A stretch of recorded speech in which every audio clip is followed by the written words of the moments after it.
Hello guys, hello my dear student. तो शुरू करते हैं हम आज का वीडियो के। आज हम पढ़ेंगे अनीता देसाई के द्वारा लिखा हुआ एक novel cry the peacock. Okay.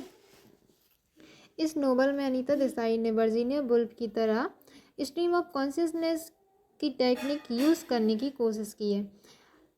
कहानी है एक यंग लड़की माया की, जो बहुत ही एक एक्सट्रीमली सेंसिटिव लड़की थी। इसकी चाइल्डहुड इसको बहुत प्यार मिला था। इसकी फादर ने इसको कोई कमी नहीं रखी। फिर इसकी शादी हो जाती है गौतम नाम के एक लड़के से। अब ये अपने घर में अकेली रहती थी। मतलब इसके फादर के घर में इसकी फादर एक लॉयर थे।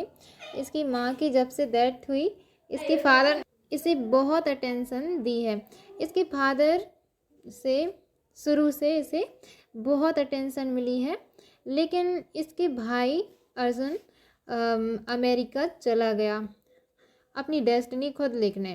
तो बचपन से ही उसे बहुत अटेंशन मिली थी अपने फादर से, और अब यही अटेंशन वह अपने हस्बैंड से चाहती थी। और एक बात और कि इसके हस्बैंड गौतम भी इसके फादर की तरह एक लॉयर हैं। लेकिन ये बड़ा बिजी आदमी है। ये इसकी डिमांड पूरी करने में फेल था। ये एक ऐसी लड़की जिससे बचपन से बहुत प्यार मिला था, और जैसे ऐसे मिला था कि ये पूरे वर्ल्ड को एक टॉय समझती थी, एक खिलौना। और ये खिलौना सिर्फ उसके लिए बना है। मतलब कि आसपास के एनिमल को, बर्ड को, फ्रूट्स को ये बहुत पसंद करती थी। उसमें उसे उस बर्ड में जो इसके लिए बना है उसके हिसाब से इसी के मनपसंद कलर भरे गए हैं। मतलब सब के सब उसके अकॉर्डिंग है। लेकिन इसके हस्बैंड इसके बचकाने नेचर को नोटिस करके बहुत बोलता था कि पागल मत हो जाना, ये सब तुम्हारे फादर की गलती है। जो लाड प्यार से तुमको बड़ा किया है ना, वही लाड प्यार ने तुमको बिगाड़ के रख दिया। लेकिन इसके इस बचकाने स्वभाव बिहेवियर में का मतलब एक रीज़न यह है कि एक अल्वानु एस्ट्रोलॉजर था। उसने एक प्रोडक्शन की थी, एक भविष्यवाणी की थी कि इसकी शादी एक डिज़ास्टर से होगी। मतलब इसकी शादी के 4 साल बाद इसके हस्बैंड और इसमें से कोई एक की डेथ हो जाएगी। मतलब एक की डेथ हो जाएगी, और यही इसके दिमाग में चलता रहता था शादी के बाद में कि उस एस्ट्रोलॉजर की प्रोफेसी का क्या होगा।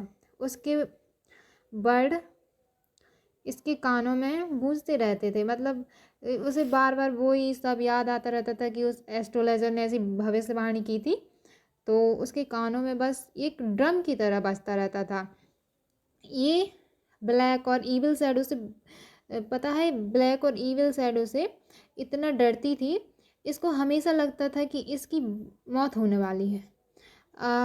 अब इसकी शादी के 4 साल भी हो गए। इसके फादर ने इसकी सारी इच्छाओं को पूरा किया।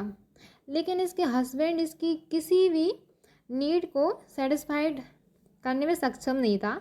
अब घर पर यह अकेली रहती थी, सॉलिट्यूड और सेलेक्स में, और अपने हस्बैंड के बारे में सोचती रहती थी कि वो बिल्कुल नहीं समझता इसको क्या चाहिए। वो सामने भी बोल देती है लेकिन वो टाल देता है। इन दोनों में कोई भी चीज़ मिलती जुलती नहीं है।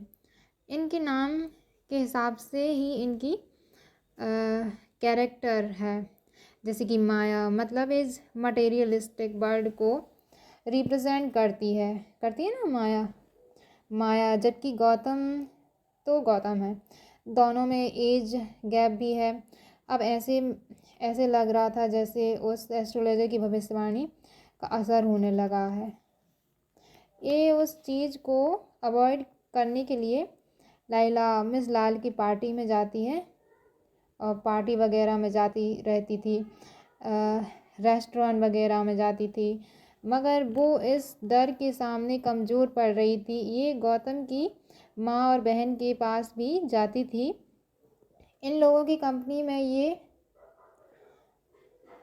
रहना पसंद करती थी, लेकिन ये लोग भी इससे दूर होते गए, अलग होते गए।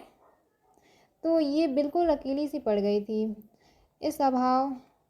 इसे डरावने सपने आने लगे। उस एस्ट्रोलॉजर की बात से यह थोड़ा डिस्टर्ब हुई और इसने क्या किया कि उसने सोचा कि बाहर एक मोर रो रहा था और मोर के रोने की आवाज़ सुनी इसने। तो इसको ऐसा लगता था जैसे मोर के रोने की आवाज़ इसके रोने की आवाज़ को रिप्रेजेंट करती है। और उस एस्ट्रोलॉजर की प्रोफेसी इसे हमेशा इसके साथ ही बारिश के मौसम में उस मोर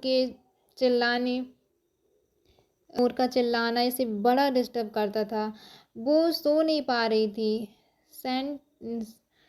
वो शांति से सो नहीं पा रही थी। वो समझ चुकी थी कि वो धीरे धीरे पागल हो रही है और उसके सर में दर्द होने लगा था। इसको लगने लगा था उसको विज़न आने लगी कि चूहे, सांप, छिपकली जैसे जानवर उसके ऊपर रेंग रहे हैं। ये डार्क घर उसे अपनी कब्र लगता था। तभी एक दिन अचानक उसे एक ख्याल आया कि उस एस्ट्रोलॉजर ने कहा था कि मेरी या मेरे हस्बैंड में से किसी एक की डेथ हो गई, तो मेरी ही क्यों। अब वो डिसाइड करती है कि यही चीज़ सोच कर कि अपने हस्बैंड गौतम को मार देगी। अब यूजुअल सा दिन गौतम अपने काम में लगा हुआ था। ये उसे जाकर बोलती है कि चलो छत पर चलते हैं। उस वक्त ये अपने ही ख्यालों में खोया हुआ था और ये लोग रूम से निकलते हैं तो एक पीतल की बनी हुई भगवान शिव की मूर्ति इसको दिखती है। तो माया उससे प्रे करती है कि मुझे प्रोटेक्ट करना।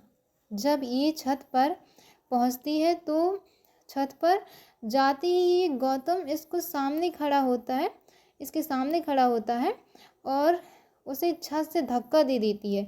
वो जाकर नीचे गिरता है और वो मर जाता है। और इन द एंड ये मान लिया जाता है कि ये पागल हो गई है। गौतम की माँ और बहन से इसे दूर कर दिया जाता है। ये अनीता देसाई की फर्स्ट नोवेल थी। इसे 3 सेक्शन में डिवाइड किया गया है। तो जो भी हो दोस्तों, एस्ट्रोलॉजर ने जो भविष्यवाणी की थी वो तो सही हो ही गई। अब इसने उसे मार दिया या वो मर गया, लेकिन मर गया तो इस हिसाब से एस्ट्रोलॉजर ने जो भविष्यवाणी की थी वो सही हो चुकी थी। इसी के साथ हमारा वीडियो एंड होता है।